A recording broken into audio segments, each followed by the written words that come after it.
50% more young people are showing up at hospital ERs with mental health and substance use issues today than 7 years ago, but they aren't getting the type of care that they need.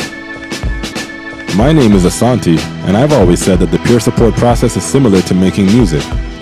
Through music and support from my friends and my family, I got to overcome depression and tragedy. My name is d-sisive, and collaborating on a song about my mental health journey with Asante in episode 1 was a key part of my recovery. Now my mission is to guide musical collaborations that will celebrate the caregivers making a difference on the front lines of mental health and addiction.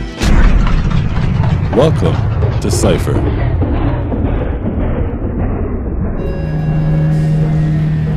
What do you do when you're trying to be an effective caregiver, but nobody gives you permission to do so?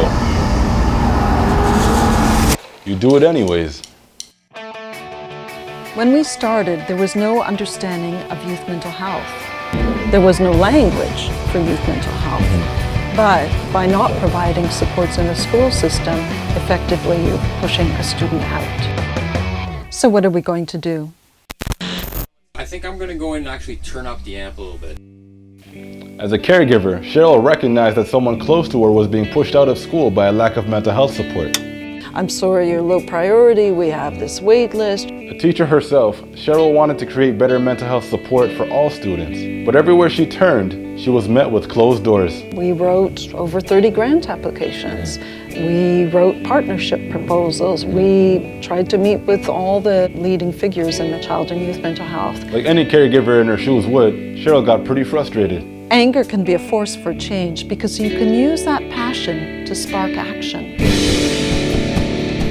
Can you turn it up a little? We decided that if we follow the guidelines for what other people want, we're not going to be doing what we know needs to happen. Eventually, Sheryl went DIY, starting Youth Mental Health Canada all by herself. So how are we going to bring Sheryl's story to life? We need to match her fierceness. I think I know exactly who to call.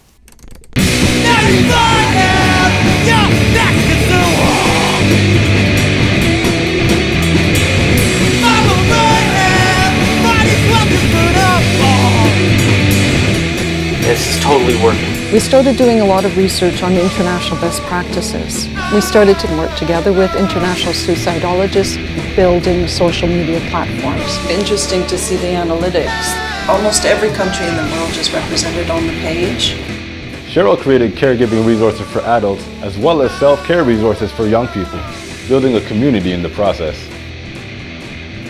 She kickstarted an ongoing survey to better understand the mental health challenges that young people are facing. Yeah, that's perfect.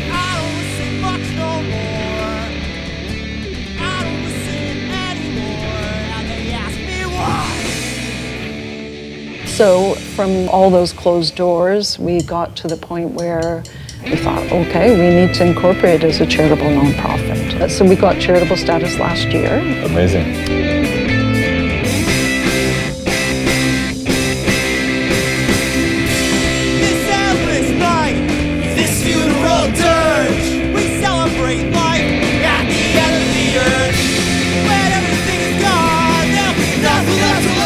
Today, Youth Mental Health Canada has more social media engagement than any other organization of its kind, offering support to young people and their caregivers. Can you turn the vocals up a little? And it all started with one defiant voice.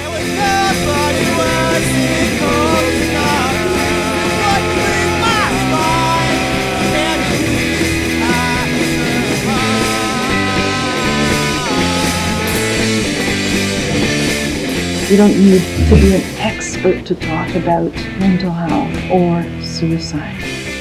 You need to have a heart. There is a momentum for change, and there's a force for change. And all these people want change. The next part is, well, who's going to make it happen? When you find your own way, dance to your own tune, you are unconventional, non-conformist. You are what mental health needs. Mental health needs more punk rock.